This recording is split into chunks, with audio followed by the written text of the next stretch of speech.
Football is one of the biggest phenomenons in the world, with people across the planet choosing a new club to support every single day. It feels like you might have chosen Leeds United, and I'm sorry about that. But let's give you a quick rundown on what's happened. So, back in the days before the world had colour, women had rights, and Nazis had their biggest icon. No, the other one. A club called Leeds City was formed. However, then there was a little bit of a world war, and we did a little bit of financial mismanagement, and that means that club stopped existing. Were we always doomed to be a shit show? The answer is yes, obviously. We were replaced by Port Vale, and eventually Leeds United were formed to fill in that gap in Leeds. So that's the beginning of the story. It can only go well from here, right? I mean, at least the build-up to the Second World War didn't kill the club in the way that the First World War did. However, there were a bunch of relegations, promotions, and the club never particularly found its feet until... Nice. As a player, Don Revie was okay for Leeds United. 76 appearances, which is less than Robin Koch, but it was alright enough.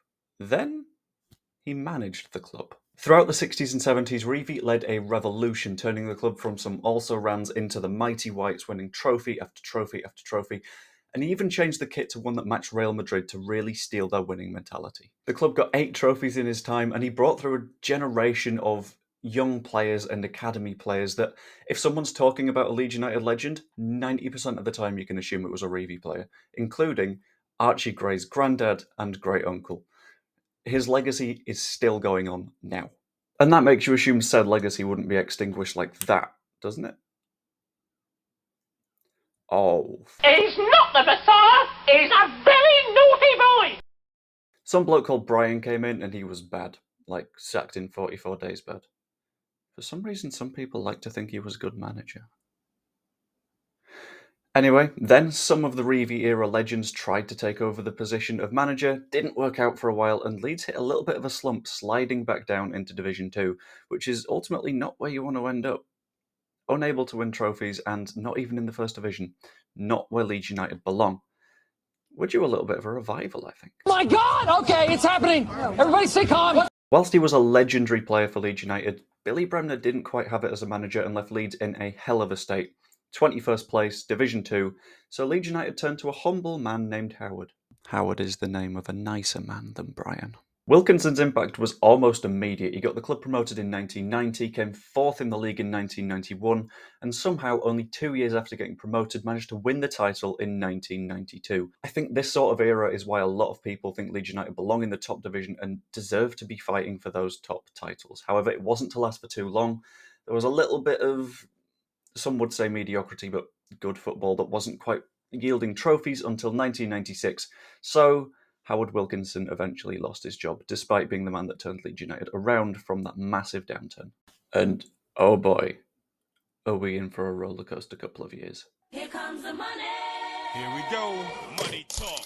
Here comes the money.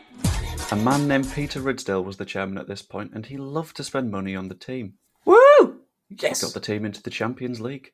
Very nice. The team borrowed a lot of money based on the idea they'd stay there. Wait, what? Leeds didn't reach the Champions League a couple of times. The club had to sell all of its good players to financially survive. Okay, that's getting a little bit silly. Not only was the club relegated to the Championship, but it fell all the way down to League One. No, you're taking the piss. That's not. A man named Ken bought the club, hated spending on the team, and was so much of a shit we were deducted 25 points over 2 years. What? Eventually the cycle was broken. There was a little bit of a glimmer of light as Leeds United not only in the same season beat Manchester United at Old Trafford in the FA Cup, but managed to get promoted from League One on the final day of the season. That is some fantastic momentum, and the club can keep that rolling into the future and ultimately keep on growing. The world is our oyster. Bates still owned the club, but Leeds were about to be taken over by a wealthy consortium from the Middle East. However, Bates still stayed there for some reason until 2013. But then again, GFH, the Middle Eastern Consortium, didn't stick around for long.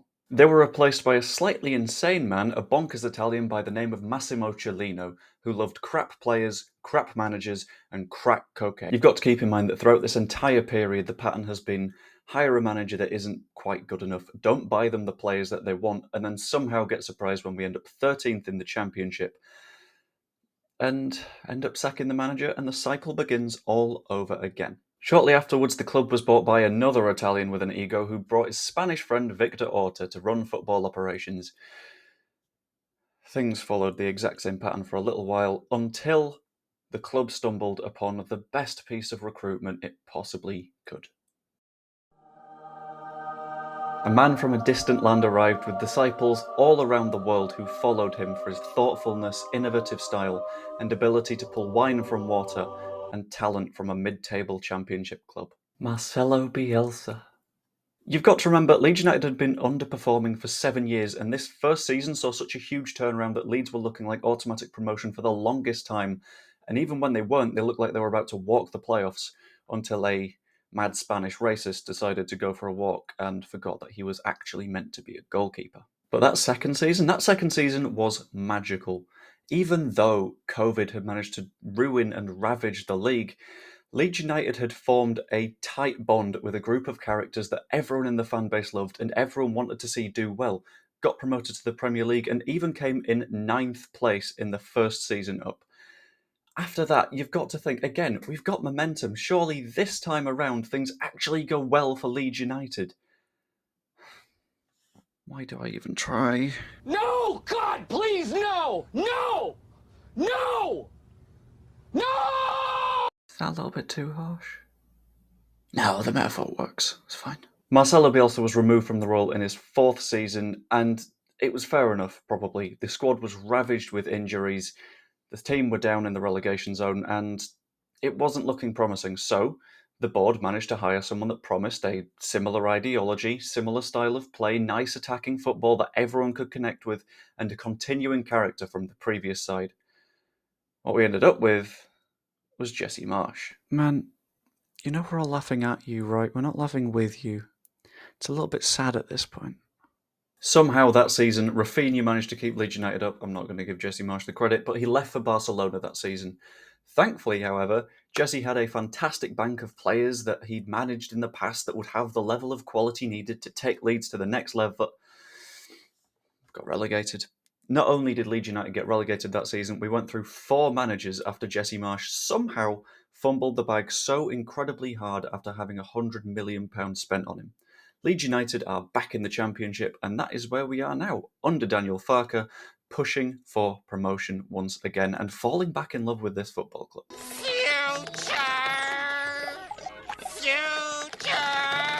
So that was the history of Leeds United, but what matters most to you is right now. Why should you be a Leeds United fan right now? And for the most part, I'd say it's the incredible culture around the club. We play at Elland Road, nicknamed the Peacocks after the pub that's opposite the ground.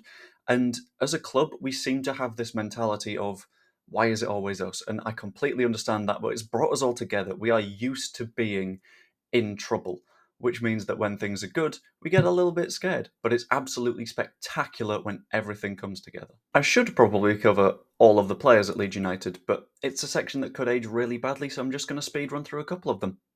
Here we go. Our current goalkeeper is Illan Meslier, a young Frenchman with a love-hate relationship with the fan base, and he has a penchant for punching people in the face. That was quite funny. On his day, Pascal Struijk is one of our better defenders, and currently he's being paired with Joe Rodon. Please don't leave us. She's so good. Archie Gray is a literal child who I think is going to be one of the better players in the world in a few years' time. Hold me to that. Another right back is Welshman Connor Roberts, who is brand new. I don't know anything about him yet. With Sam Byram or Junior Firpo at left back, depending on who's injured on that day. In midfield, Glenn Kamara is a Finnish man that doesn't sound Finnish in the slightest. Ilya Gruev is the most energetic man you will ever see. And Ethan Ampadu, the Welshman... Again? Sometimes plays at centre-back because he's good basically wherever you put him. Attack is where we really start to shine, where Dan James is basically the most energetic human being you've ever met, also from Wales. Guys, are we sure? Is he definitely Welsh? Are we sure we're not doing the Welsh national team? Okay.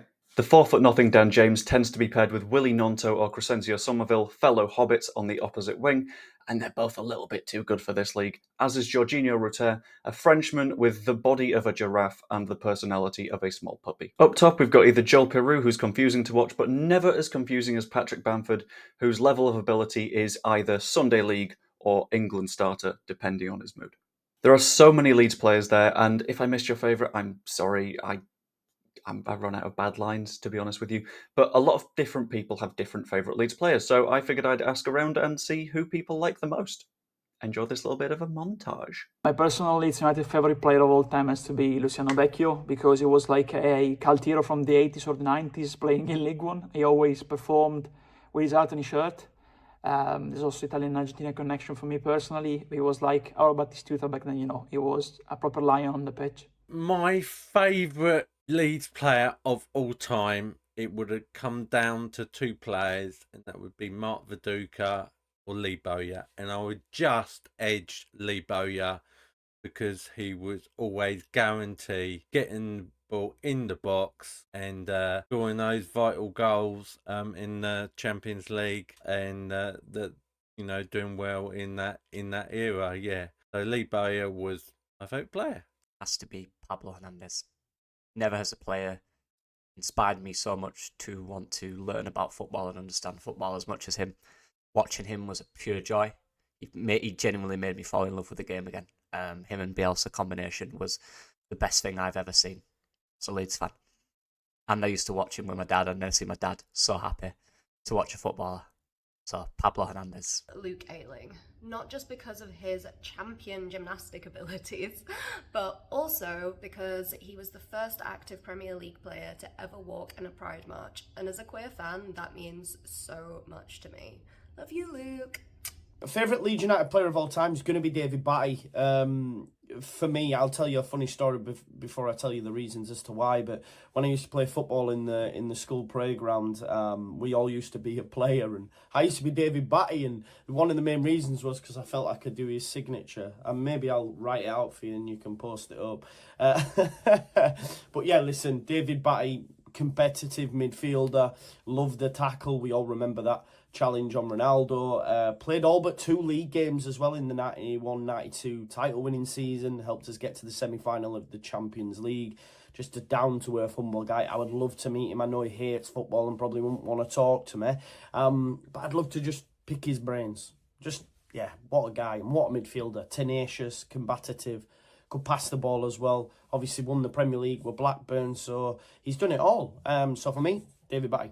My favourite Leeds United player would be Mr. Gianni Alioski. I loved him because he was part of the Bielsa team that introduced me to my love of Leeds United, and it was more about his camaraderie around the team than actually his ability on the pitch, although he did contribute a hell of a lot of good goals, interesting goals and crucial goals for us in the promotion season and in the first season back in the Premier League. I think that one of my favourite memories was the Arsenal 0-0 game where Pepe got sent off and he was in uproar, and I think it just really summarised what Gianni Alioski was all about. He would push people, and he was a player that you always wanted on your team and you probably would never want to play against because he would wind you up so much. But I think we've missed that the last couple of years. My favourite ever Leeds player is a bit of a rogue one. It's Patrick Bamford. For some reason, I've always liked him. I always liked him because his movement and just the way he plays football. I've always seemed to like him as a person as well, like in the squad. A bit of a rogue one, but yeah. So after all that, you're a new Leeds fan. What on earth do you do to keep up? Watch as many matches as you can. Get involved with various fan groups. No matter who you are, there will be a perfect fan group for you. And dive in. Leeds is a really inclusive, friendly fan base where you're going to have a great time. And as long as you're yourself and as long as you're supporting Leeds, you're welcome here. Hope you enjoyed the video. Like, subscribe, comment, all that good stuff. Even be a channel member. And let's all enjoy Leeds United together. See you later.